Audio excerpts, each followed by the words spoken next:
शांति। रात्रि क्लास है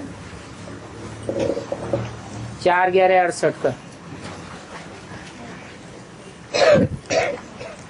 बच्चों की बुद्धि में तो अभी ये है कि अब वापस जाना है। वापस जाने की बात कोई जानते नहीं है सिवाय तुम बच्चों के, क्योंकि षष्ठ की आयु बहुत लंबी दिखाई दी है, इसलिए कोई को पता नहीं पड़ता है। सिर्फ तुम बच्चों को ही बाप आकर समझाते हैं, बच्चे अब अपने पवित्र धाम वापस जाना है तो पवित्र बनो। सिर पर जो पापों का बोझ है, जिस कारण से तुम तमो प्रधान बने हो, तो अभी आज से ही पावन बनेंगे। बच्चे समझते हैं बरोबर हम सतो प्रधान थे, अभी तो हम तमो प्रधान हैं। दुनिया पहले सतो प्रधान फिर तमो प्रधान होती है। सतो प्रधान को स्वर्ग कहा जाता है।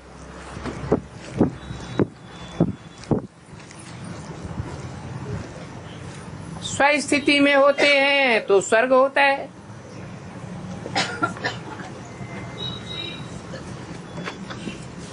और पर प्रकृति और पर विकार या रावण के वशीभूत होते हैं तो तमो प्रधान। दुनिया पहले सतो प्रधान थी।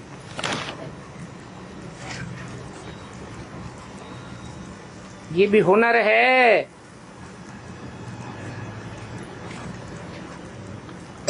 तमो प्रधान को स्वर्ग बनाने का, तमो प्रधान को सतो प्रधान बनाने का हुनर एक बाप के पास ही है। बाप जब आते हैं तो तुम सीख जाते हो। अगर सीखा हुआ हुनर सिखावेंगे नहीं तो तुम कोई काम के नहीं। बाप पतित पावन है, महिमा करते हैं, तो जरूर कब पतितों को पावन बनाया होगा। तुम बच्चे जानते हो बाप जादूगर है, रत्नागर है। जादू करके इन ज्ञान रत्नों से नई दुनिया स्थापन करते हैं, तो निश्चित है पुरानी दुनिया का विनाश जरूर करेंगे। कहते भी हैं तुम्हारी गतिमति तुम ही जानो। बाप जो विश्व की सदगति करते हैं, नई दुनिया स्थापन करते हैं,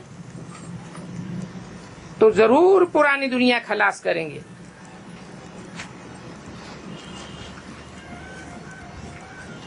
कि नई दुनिया को स्थापन करने और पुरानी दुनिया को खलास करने का हुनर एक बाप के पास ही है।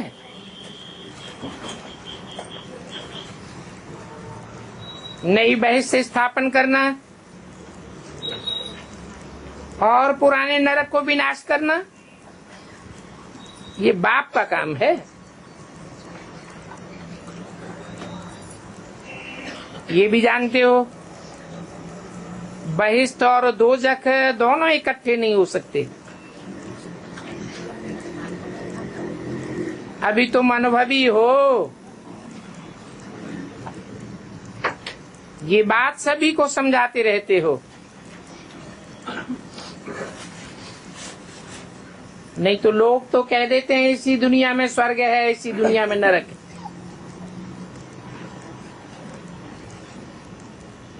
तुम जो समझा नहीं देते हो, इसमें फिर माया की लड़ाई होती है। माया के तूफान आते हैं, कोई तो इन तूफानों को जीत लेते हैं, कोई फिर हार जाते हैं। कोई विकार में गिरते हैं तो रूठ पड़ते हैं, नाराज हो गया, फिर सेंटर में भी नहीं आते। तो बाप समझाते हैं इनकी तकदीर इतनी ही बाला होनी थी। कहेंगे इनकी तकदीर इतनी बाला नहीं है। कोई बहुत हैं जो अपने पैर पर कुल्हाड़ा मार लेते हैं, कोई थोड़ा मारते हैं, कोई जास्ती मारते हैं।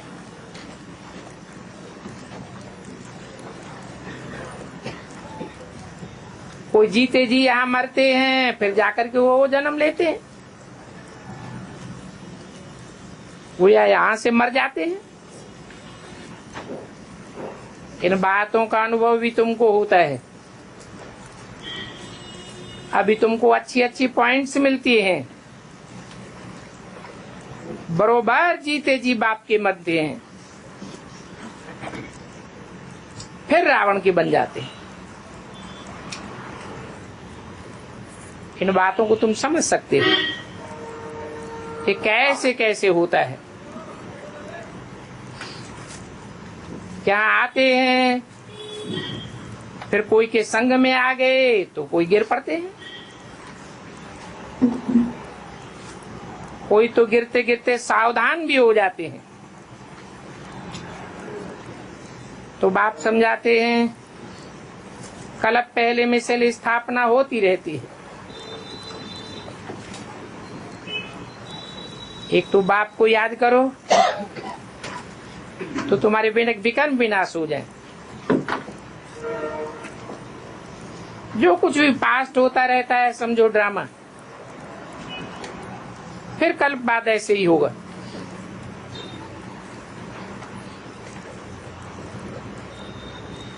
जो निकला हुआ दूध है वो वापस थन में नहीं जा सकता, तो बाप भी धैर्य देते हैं जो हुआ सो हुआ, आगे के लिए खबरदार हो जाओ, बीती सो बीती। बेचारे खबरदार होते भी हैं कि हमसे कोई विकर्म न हो। तो बाप समझाते हैं अपना रजिस्टर रखना अच्छा है, इससे तुमको मालूम पड़ेगा कितना कितना हम दैवी गुण धारण किए हैं। डायरी तुम्हारे पास इसीलिए होती है, कोई भी बात होती हो नोट कर देना है। ये डायरी तुम्हारे लिए सबसे अच्छी है, ताकि तुम अपने चलन को नोट करो। कहीं हमने टाइम वेस्ट तो नहीं किया, क्योंकि तुम्हारा टाइम बहुत वैल्यूबल है। दुनिया में मनुष्य कमाई के लिए कितनी मेहनत करते हैं, परंतु वो तो एक जन्म की कमाई है, और यहाँ तो तुम जन्म जन्मांतर की कमाई करते हो। ये सबसे ऊंची कमाई होती है, और ये संगम युग पर ही होती है।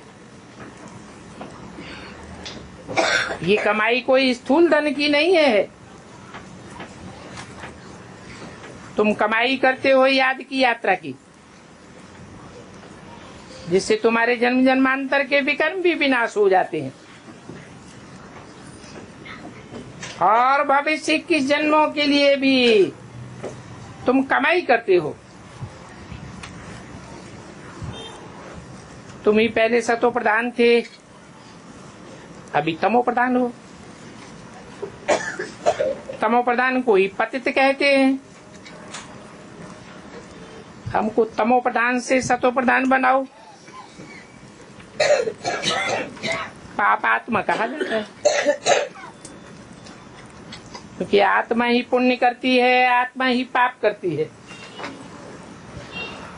पाप करते हैं तो पाप आत्मा, पुण्य करते हैं तो पुण्य आत्मा। तो आत्मा को ही फिर सतो प्रधान बनना है। देह तो विनाशी है, तो बाप कितना अच्छी रीति समझाते हैं, अपन को आत्मा समझ बाप को याद करना। और यही बात माया भुलाई देती है। बाप से वर्षा लेना है तो दैवी गुण भी जरूर धारण करने हैं। ये दैवी गुण तब धारण होते हैं जब तुम सतो प्रधान बनते हो।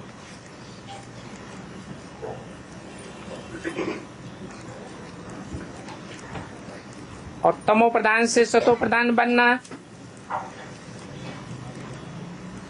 रास्ता तो बहुत सहज बताते हैं।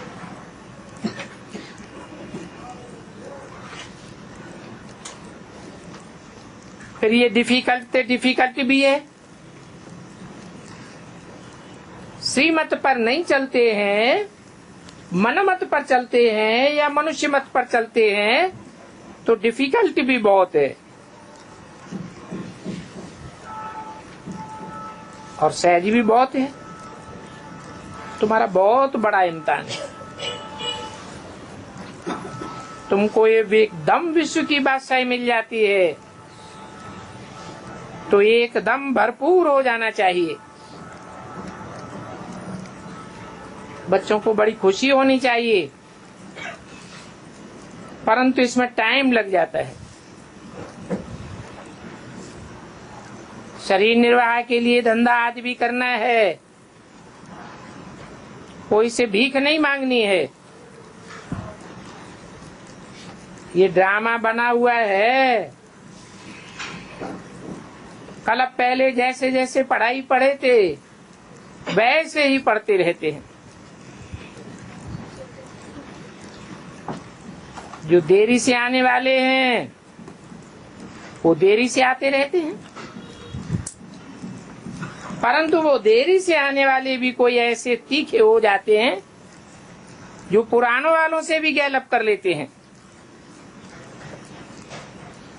तो हर एक के पुरुषार्थ पर मदार है। स्कूल में भी कोई फेल हो जाते हैं, कोई फुल पास हो जाते हैं।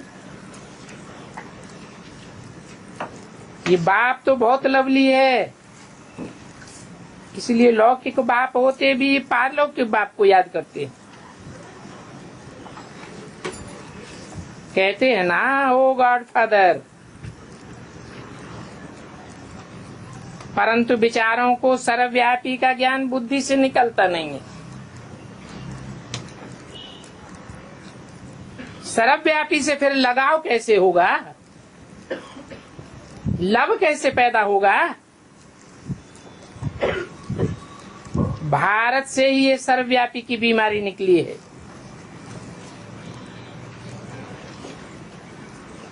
फिर और देशों में भी फैल जाती है। ये बहुत कड़ी बीमारी है।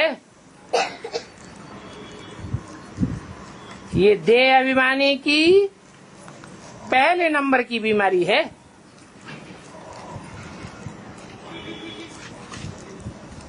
पांच विकारों की ही बीमारियां होती हैं। अभी तुम तो समझते हो हम पुरानी दुनिया के पुराने राज्य में हैं। अभी हम अपना राज्य स्थापन कर रहे हैं। ये भी जानते हो ये रावण की राजधानी है। 4/11/68 की वाणी का दूसरा पेज। अभी तुम पुरुषार्थ करते हो नई दुनिया के लिए। ये बात पक्की कर देना चाहिए, नहीं तो बहुत हैं ये भूल करते हैं कि बाप आया तो हम इस जन्म में इतने दुखी क्यों हैं। अरे बाप पढ़ाई पढ़ाने के लिए, आत्मा की पढ़ाई पढ़ाने के लिए आया है। देह का कनेक्शन इस जन्म से है, आत्मा का कनेक्शन अनेक जन्मों से है। आत्मा को इस जन्म में अपने पूर्व जन्मों का हिसाब किताब चुकतू करना है। तो रास्ता बताते हैं, हिसाब किताब चुकतू करने के लिए बाप को याद करो। इसके लिए तुम पुरुषार्थ करते हो, पाप कर्मों का विनाश भी करते हो और नई दुनिया के लिए कमाई भी करते हो। ये तो पुरानी दुनिया है, इसे कलयुगी पुरानी दुनिया का अंत और सतयुग की आदि होनी है। इस बात को कोई भी विद्वान पंडित आदि नहीं जानते हैं।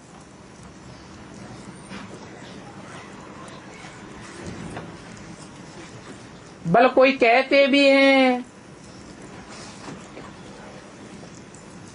अखबारों में दीवालों में पोस्टर भी लगाते हैं, जैसे जय गुरुदेव, सतयुग आने वाला है, कलयुग जाने वाला है।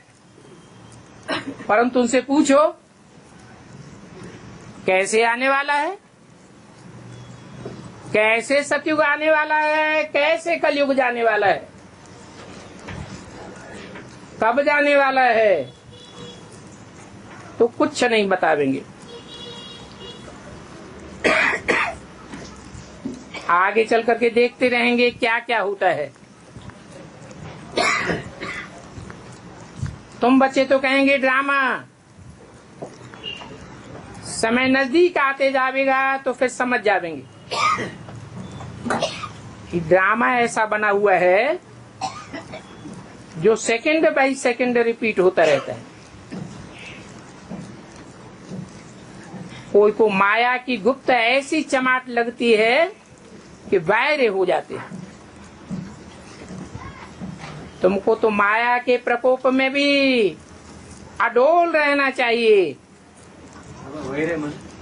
पागल, इस बात में मेहनत है।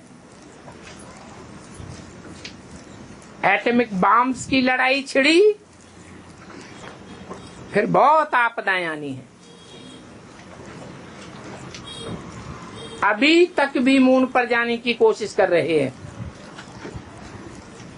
अभी वहां मून पर कुछ रखा थोड़ा ही है। वेद की भाषा में मून किसे कहा? चंद्रमा कौन है? ब्रह्मा का पार्ट चंद्रमा का है। बाप ने तो मुरली में बताई दिया, ब्रह्मा या क्राइस्ट की पूजा से कुछ भी मिलेगा नहीं। व्यक्त पुरुषार्थ से जा रहा है, परंतु ये भी ड्रामा में नूंद है।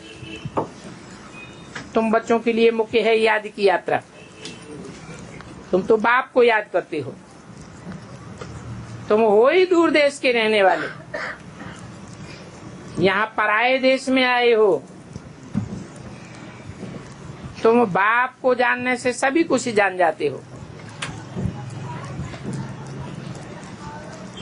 फिर कोई भी कुछ प्रश्न नहीं पूछ सकेगा। पाना था सो पा लिया। जब तक बाप को नहीं जानते हैं तब तक प्रश्न पूछते रहते हैं।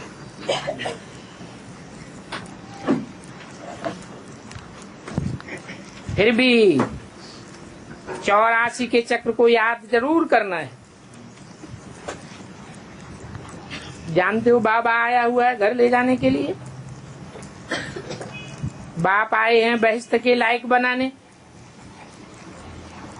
तो तो बेस्ट में जाने से पहले लायक जरूर बनना है। नई दुनिया और नई दुनिया में रहने वाले तैयार हो रहे हैं।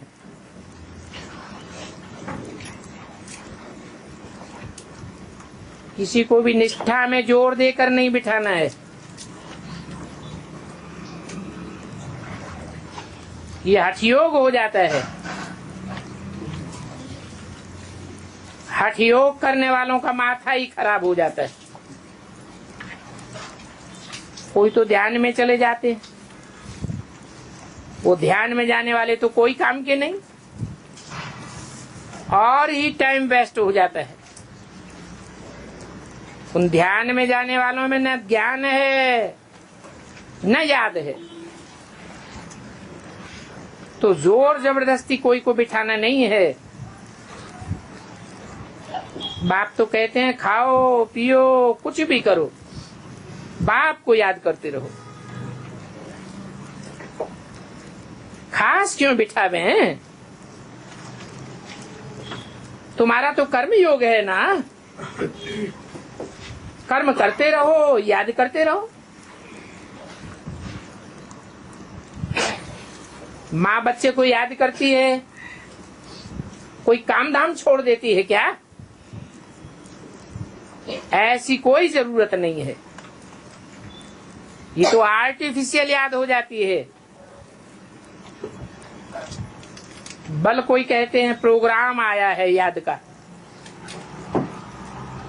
अभी बाबा कहते हैं जो हुआ सो ड्रामा। समाचार पीछे आता है तो कहेंगे ड्रामा में जो था सो हुआ। बाप को हठयोग से याद नहीं करना है, बाप को तो बहुत प्यार से याद करना है। आत्मा जानती है वो हमारा बाप है जिससे हमको बेहद का वर्षा मिलता है। अच्छा, बच्चों को गुड नाइट। अगला रात्रि का क्लास है 5/11/68। पूछा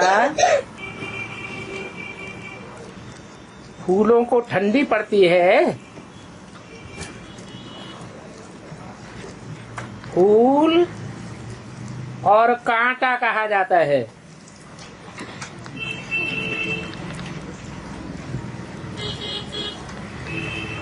फूल सुखदाई को कहा जाता है।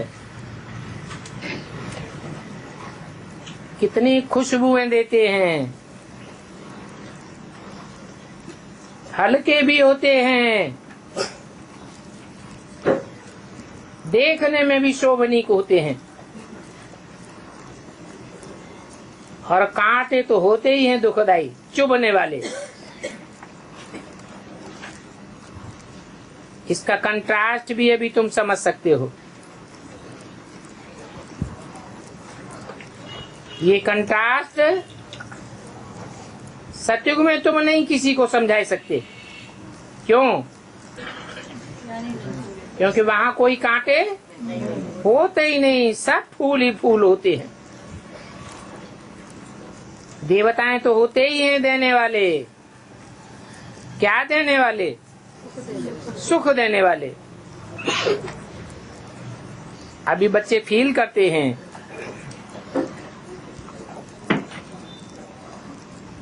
63 जन्मों में हम कांटा थे,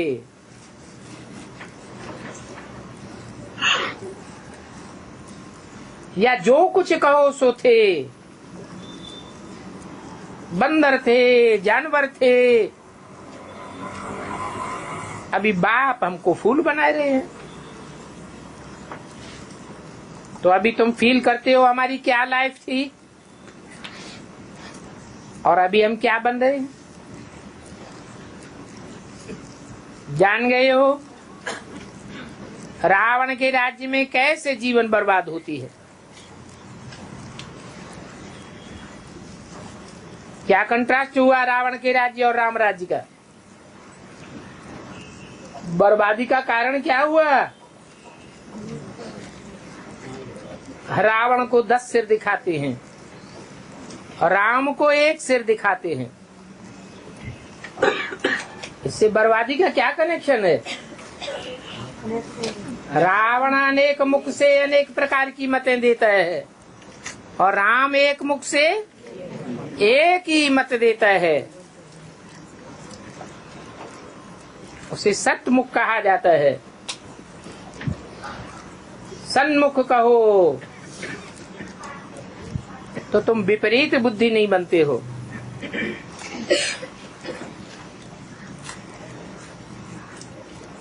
अपने राज्य में कैसे जीवन आबाद होनी है वो तुम जान गए हो। शिव बाबा जीवन को आबाद करते हैं और माया रावण बर्बाद करता है। तो ये आबादी और बर्बादी का खेल है। तुमको अभी फीलिंग आती है जबकि तुमको बाप समझाते हैं। पहले हम क्या थे, फिर बाबा आकर के हमको क्या बनाते हैं। अभी हम विश्व के मालिक बन रहे हैं। ये बात सदैव याद रहनी चाहिए और याद रहे तो खुशी भी रहे। यहाँ तुम सुनते हो तो खुशी का पारा बहुत चढ़ता है, क्योंकि तुम यहाँ बहुत रिफ्रेश होते हो। इसका कारण क्या है? वही मुरली घर में पढ़ते हो, सुनते हो तो इतने रिफ्रेश नहीं होते और यहाँ रिफ्रेश हो जाते हो। इसका कारण है सन्मुख। फूल को पानी मिलता है तो रिफ्रेश हो जाता है। तुमको भी भगवान पानी देते हैं तो समझते हो हम क्या से क्या बनते हैं। फिर तुम धंधे दौरी में जाते हो, बाहर की दुनिया में रहते हो तो विस्मृति हो जाती है। उसमें भी नंबरवार पुरुषार्थ अनुसार होते हैं। कोई तो बाहर की दुनिया में जाकर के भी बहुत अटेंशन देते हैं, क्योंकि जो बच्चे सर्विस पर हैं वो तो बाहर की दुनिया में भी चमकते रहते हैं। ऐसे बच्चों को सर्विस के बगैर आराम नहीं मिलता है। तो जैसे बाप रहमदिल है, बच्चे भी रहमदिल बन रहे हैं।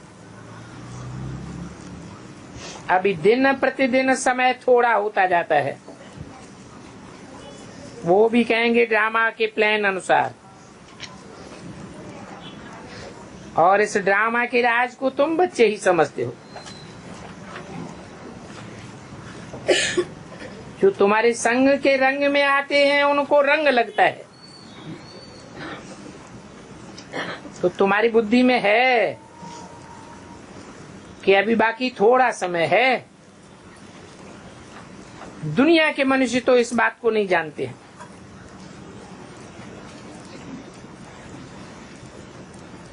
भारत में कितना था दुख है।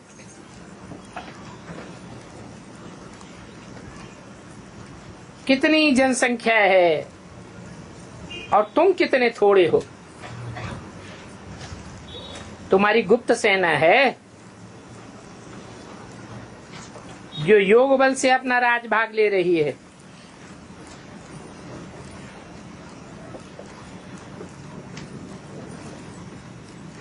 तुम्हारे में भी फिर बाद में वृद्धि हो जाती है।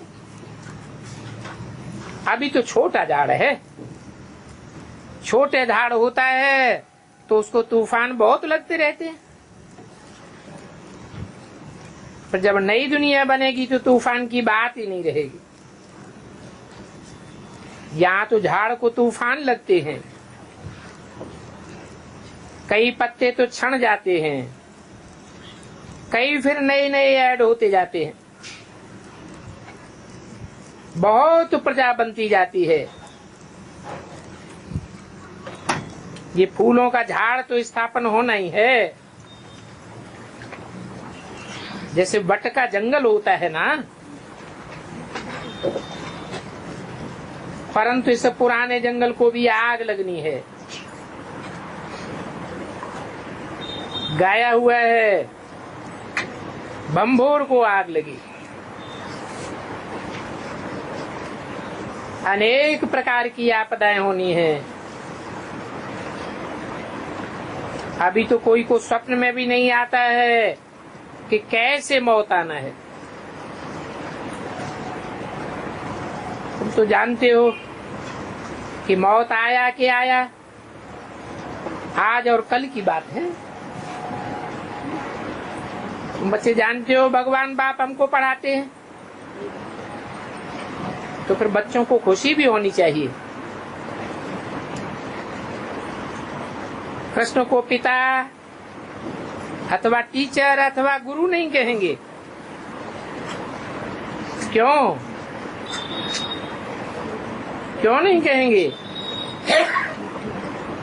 क्योंकि कृष्ण को तो बच्चे के रूप में पूजा होती है। बच्चा टीचर कैसे होगा? बच्चा बाप कैसे कहा जाएगा? इनको तो तुम बाप टीचर गुरु कहते हो। ये सुप्रीम बाप, सुप्रीम टीचर और सुप्रीम गुरु है। कृष्ण को तो बाप भी था, टीचर भी था, गुरु भी था। गीता में भी है, तुम मात पिता हम बालक तेरे। बाकी सभी रचना है,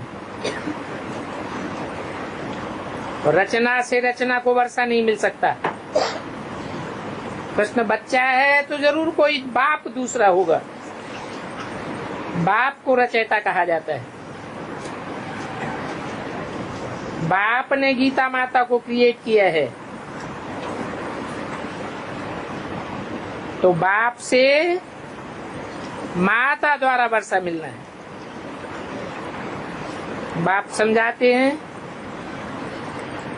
वो मनुष्यों की बनाई हुई गीता झूठी गीता है,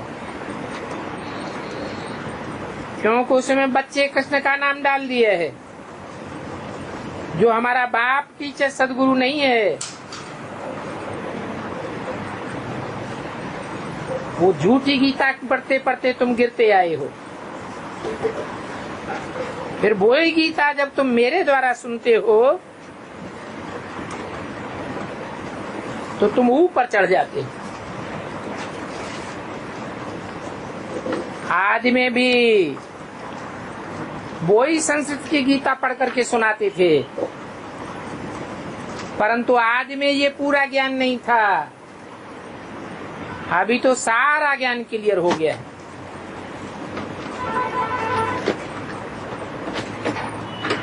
वो संस्कृत की गीता, उसकी सैकड़ों टीकाएं हुई हैं, सैकड़ों व्याख्याकार हुए हैं। उन्हीं श्लोकों की अपने अपने तरीके से व्याख्या कर दी है। तो भगवान बाप जो व्याख्या करते हैं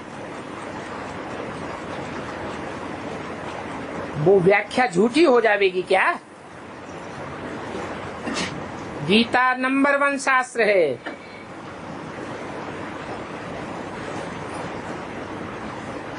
इससे तुम बच्चों को कितनी समझ मिलती है। 5/11/68 की वाणी का 3रा पेज। म्यूजियम आदि खोलने में कितना खर्च किया जाता है, ये सिर्फ समझाने के लिए किया जाता है। नहीं तो इन चित्रों आदि की भी कोई दरकार नहीं रहती है। बाबा आया हुआ है, स्वर्ग की बादशाही तो जरूर देंगे, और वहां स्वर्ग में पवित्र भी बनना होगा। आगे चल करके देखना कि निश्चय हुआ कि बाबा आया हुआ है तो झट भागेंगे। कोई बैरिस्ट्री पढ़ते हैं तो उनको भी ख्यालात उठती है, ऐसे ऐसे घर बनावेंगे, ये करेंगे। वैसे ही ये भी है, बेहद का बाप है। बेहद का बाप आया हुआ है तो हम उनसे जरूर वर्षा पावेंगे। ऐसे ऐसे अपने महल बनावेंगे, परंतु माया उस खुशी में बच्चों को रहने नहीं देती,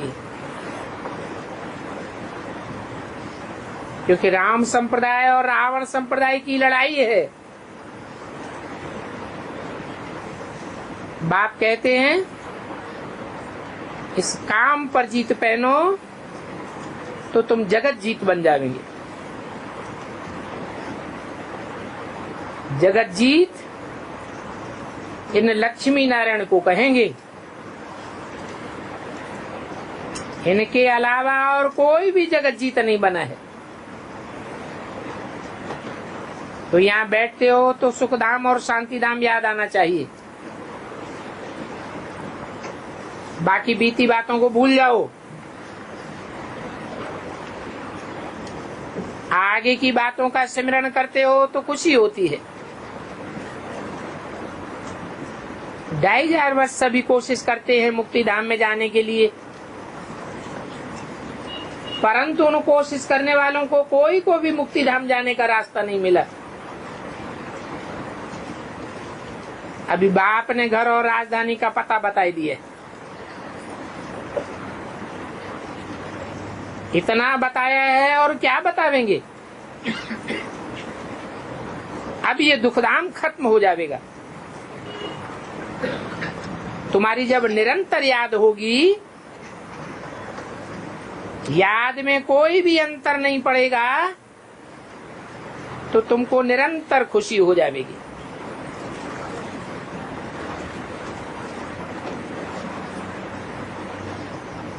कहेंगे सुखधाम वासी हो, तो समझो जितनी याद करेंगे उतनी खुशी तुम्हारी बढ़ती जाएगी। अच्छा, बच्चों को गुड नाइट।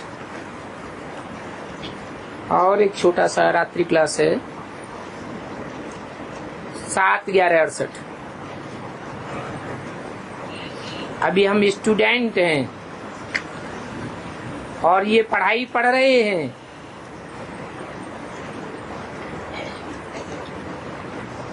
ये ब्रह्मा सुनावे तो भी अनुभव की बात है, क्योंकि हम तो स्टूडेंट हैं बाप दादा के।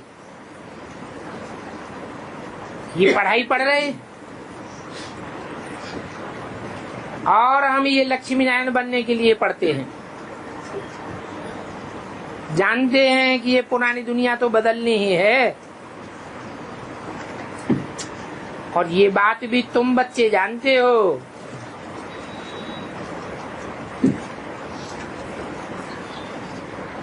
न ये ब्रह्मा जानता है, न इसके फॉलोअर्स जानते हैं कि कैसे ये दुनिया बदलनी है, और न बाहर की दुनिया के लोग जानते हैं। सिर्फ तुम ही जानते हो। कोई को मालूम ही नहीं है कि दुनिया कैसे बदलती है। तुम तो नई दुनिया के लिए राजयोग सीखते हो बाप से, तो जानते हो कि हम स्टूडेंट किसके हैं, बाप दादा के। वही हमारा बाप है, वही हमारा टीचर है, वही गुरु है। ये बात दिल में याद रहनी चाहिए। ब्रह्मा को बाप, टीचर या गुरु नहीं कहेंगे। गुरु सदगति करने वाले को कहा जाता है। हमको तो भगवान पढ़ा रही है। ये ब्रह्मा को या अपन को भगवान नहीं कहते हैं। भगवान भगवती तो होते ही सतयुग में है। ये बात घड़ी घड़ी याद रहनी चाहिए कि हमको भगवान पढ़ाते हैं। वो हमारा बाप है।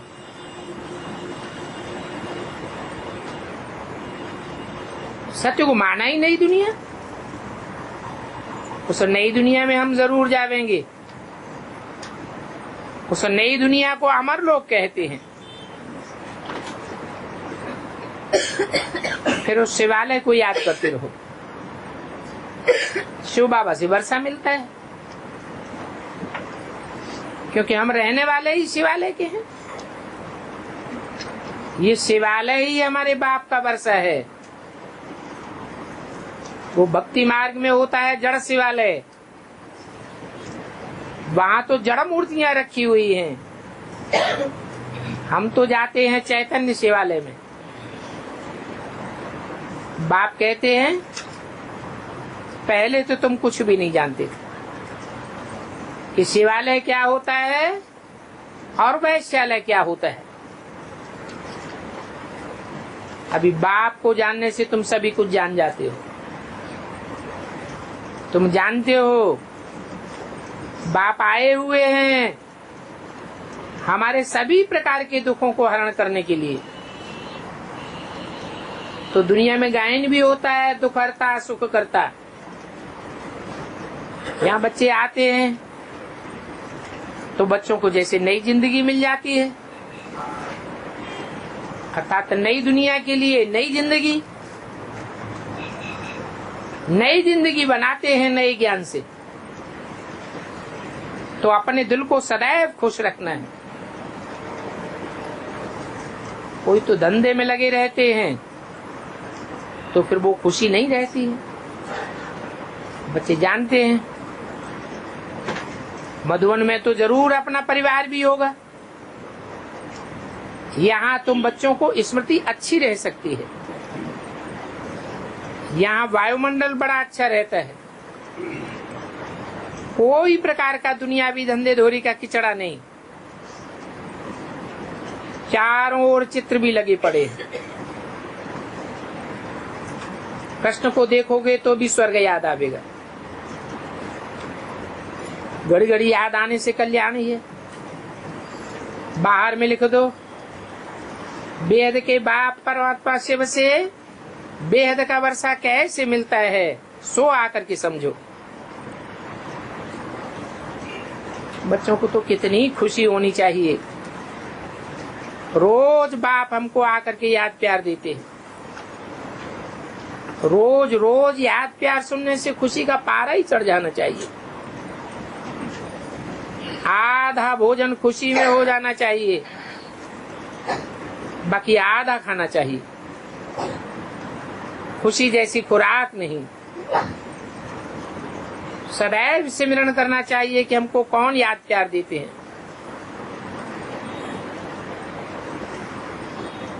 अभी 5000 वर्ष के बाद हमको भगवान का पत्र मिलेगा।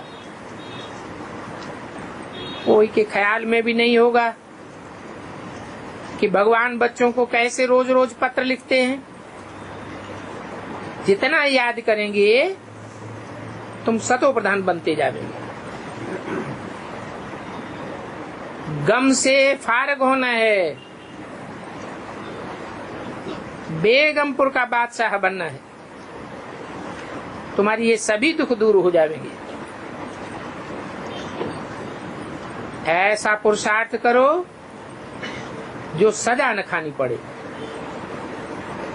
जो मोचरा खाने वाले होंगे उनको फिर सजाओं का साक्षात्कार होगा, और फिर प्रैक्टिकल में सजाएं खाएंगे भी। सजाएं करते जाएं, साक्षात्कार करते जाएंगे और सजा भोगते जाएंगे। पाप कर्मों का साक्षात्कार होगा ना। इसको कहा जाता है कयामत का समय। सब हिसाब किताब चुकतू होने का समय है। कोई का भी पाप शाप का हिसाब किताब नहीं रहेगा। ये तो समझते हो। गफलत करने से बहुत पछताना पड़ेगा। स्टूडेंट गफलत करते हैं तो फिर नापास हो जाते हैं। तो तुम्हारा तो 1 सेकंड भी व्यर्थ नहीं जाना चाहिए। पढ़ाई में नंबरवार तो होते ही हैं। कोई महारथी होते हैं, कोई घोड़े सवार होते हैं, कोई प्यादे भी हैं। प्रजा में तीनों होते हैं, फर्स्ट क्लास प्रजा, सेकंड क्लास प्रजा, थर्ड क्लास प्रजा भी होती है।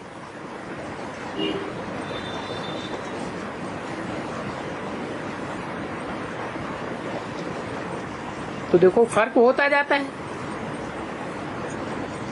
वहां तो कर्माकर्म हो जाते हैं। क्यों? क्योंकि आत्म की स्थिति में स्थित रह करके कर्म करते हैं। यहाँ तो देवान में रह करके कर्म किए जाते हैं, तो कर्म विकर्म बन जाते हैं। इसलिए बाप कितना समझाते हैं आत्म की स्थिति में रहो। दूसरों का भी जितना कल्याण करेंगे उतना तुमको भी एवजा मिलेगा। हर एक के अपने अपने घर में चित्र रखे हुए हों, बाहर में बोर्ड लगा पड़ा हो, एक त्रिमूर्ति और एक गोले का चित्र ही काफी है। तो बच्चों को कोई को समझाना भी सीखना चाहिए। अगर दूसरों को समझावेंगे नहीं तो क्या पद पावेंगे? ठठेरा नहीं बनना है।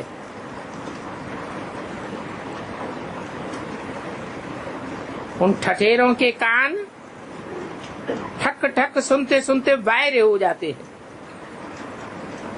जैसे कि सुनते हुए भी सुनते ही नहीं है। तुमको भी दुनिया की ठकाठक की बातें नहीं सुननी है, नहीं तो ठिठेरे मिसल कान हो जाएंगे।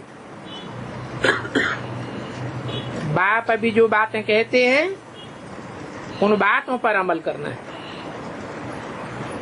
अच्छा, मीठे मीठे रूहानी बच्चों को रूहानी बाप दादा का याद प्यार, गुड नाइट और नमस्ते।